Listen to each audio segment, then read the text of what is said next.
दोस्तों, आप सभी को मेरे YouTube चैनल एजुकेशन अमरनाथ में स्वागत है। दोस्तों, आइए आज का प्रैक्टिस सेट देखिए। आज का प्रैक्टिस सेट नंबर 92 है। तो दोस्तों, आइए क्वेश्चन को शुरू करते हैं। आज का पहला प्रश्न है, इनमें से सबसे अधिक लवणता कौन सी महासागर की है? तो देखिए दोस्तों, इनमें से आपका सबसे अधिक लवणता है अटलांटिक महासागर की। सही आंसर हो जाएगा ऑप्शन नंबर सी, अटलांटिक महासागर। अगला प्रश्न है, दक्षिण अमेरिका के शीतोष्ण घास स्थलों को कहा जाता है? तो देखिए दोस्तों, आपका इस प्रश्न का आंसर है ऑप्शन नंबर बी, पंपास। दक्षिण अमेरिका के शीतोष्ण घास स्थलों को पंपास कहा जाता है। अगला प्रश्न है, पाकिस्तान की मुद्रा का क्या नाम है? तो देखिए दोस्तों, आपका सही आंसर है इनमें से ऑप्शन नंबर सी, पाकिस्तान की मुद्रा का नाम है पाकिस्तानी रुपया। अगला क्वेश्चन है, दारा शिकोह ने फारसी भाषा में उपनिषद को किस शीर्षक से अनुवाद किया है? तो देखिए दोस्तों, आपका सही आंसर है इनमें से option number C, Dara Shikoh ने फारसी भाषा में उपनिषद को सीर ए अकबर शीर्षक के नाम से अनुवाद किया है। अगला प्रश्न है, मराठी पाक्षिक बहिष्कृत भारत किसने आरंभ किया था? तो देखिए दोस्तों, आपका सही आंसर है option number A, doctor B R Ambedkar. Marathi पाक्षिक बहिष्कृत भारत का आरंभ किया था doctor B R Ambedkar ji ने। अगला प्रश्न है, उबलते जल द्वारा जलने की तुलना में भाप द्वारा जलना अधिक कष्टदायक होता है, क्यों? तो देखिए दोस्तों, आपका इस प्रश्न का सही आंसर है ऑप्शन नंबर बी, क्योंकि भाप में गुप्त ताप होता है। इस प्रश्न का सही जवाब आपका ऑप्शन नंबर बी, भाप में गुप्त ताप हो जाएगा। अगला प्रश्न है, इनमें से कौन सा पादपों का मुख्य अवशोषक अंग है? तो देखिए दोस्तों, आपका सही आंसर है ऑप्शन नंबर सी, पादपों का मुख्य अवशोषक अंग इनमें से आपका है केवल जड़। अगला क्वेश्चन है, इनमें से सर्वश्रेष्ठ स्तूप कौन है? तो देखिए दोस्तों, इनमें से आपका सर्वश्रेष्ठ स्तूप है सांची का, ऑप्शन नंबर बी। अगला प्रश्न है, जातक ग्रंथ संबंधित है किससे? तो देखिए दोस्तों, आपका सही आंसर है इनमें से option number D, Gautam Buddha. जातक ग्रंथ आपका गौतम बुद्ध से संबंधित है। अगला प्रश्न है, कौन सा देश का लौह इस्पात उद्योग पूर्णतः आयातित कच्चे माल पर आधारित है? तो देखिए दोस्तों, आपका इस प्रश्न का सही आंसर है Japan, option number D. Japan देश का लौह इस्पात उद्योग जो है पूर्णतः आयातित कच्चे माल पर आधारित है। आपका अगला प्रश्न है, निम्न में से कौन सा एक तत्व है? तो दोस्तों देखिए, इनमें से आपका एक तत्व है हीरा। सही आंसर ऑप्शन नंबर ए, हीरा है। अगला प्रश्न है, इनमें से कौन सा एक युग्म का सही मिलान है? तो देखिए दोस्तों, इनमें से आपका सही मिलान है ऑप्शन नंबर सी का, the servant of India society, Gopal Krishna Gokhale इसका संस्थापक थे। ये आपका सही मिलान है। अगला प्रश्न है, भारत में अंग्रेजी शिक्षा का मैग्ना कार्टा किसे कहा जाता है? तो देखिए दोस्तों, इस प्रश्न का सही आंसर है option number C, Wood dispatch 1854 ईस्वी। भारत में अंग्रेजी शिक्षा का मैग्ना कार्टा कहा जाता है वुड डिस्पैच 1854 ईस्वी। ये आपका इस प्रश्न का आंसर हो जाएगा। अगला प्रश्न है, कारगिल युद्ध के दौरान भारत के प्रधानमंत्री कौन थे? तो देखिए दोस्तों, आपका सही आंसर है Atal Bihari Vajpayee, option number C. Kargil युद्ध के समय में आपका प्रधानमंत्री थे अटल बिहारी वाजपेयी। अगला क्वेश्चन है, विश्व के कितने देशों की मुद्रा को मुद्रा चिन्ह संबंधी रूप दिया गया है?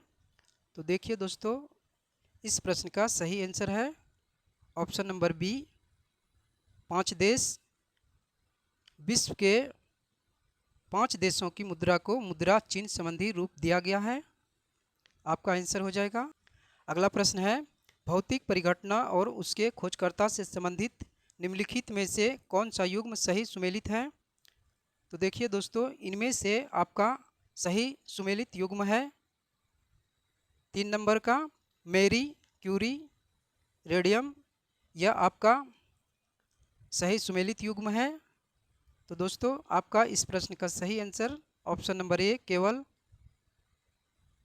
3 हो जाएगा।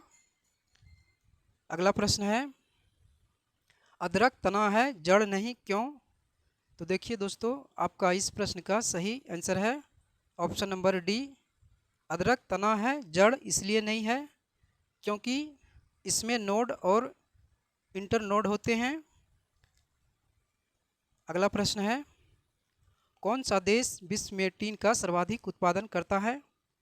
तो देखिए दोस्तों, आपका सही आंसर है चीन देश, ऑप्शन नंबर बी।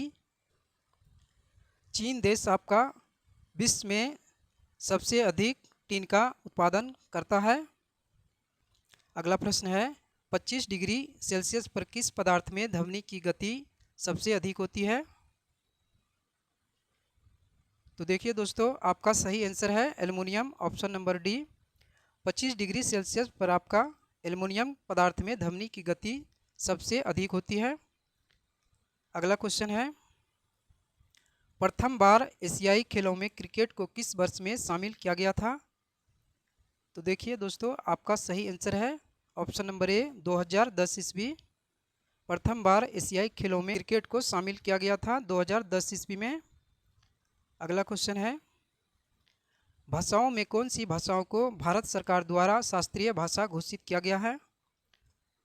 तो देखिए दोस्तों, आपका इनमें से सही आंसर है ऑप्शन नंबर डी, भाषाओं में से आपका भारत सरकार द्वारा शास्त्रीय भाषा घोषित किया गया है मलयालम भाषा, कन्नड़ भाषा और तमिल भाषा को। इसलिए दोस्तों, आपका इस प्रश्न का सही आंसर ऑप्शन नंबर डी, उपरोक्त में से सभी हो जाएगा। अगला प्रश्न है, परमाणु अभाज्य है यह किसने कहा था। तो दोस्तों देखिए, इस प्रश्न का सही आंसर है ऑप्शन नंबर सी, यह कहा था डाल्टन ने कि परमाणु अभाज्य है। आपका अगला क्वेश्चन है, भारत और चीन के बीच भारत चीन युद्ध कब हुआ था।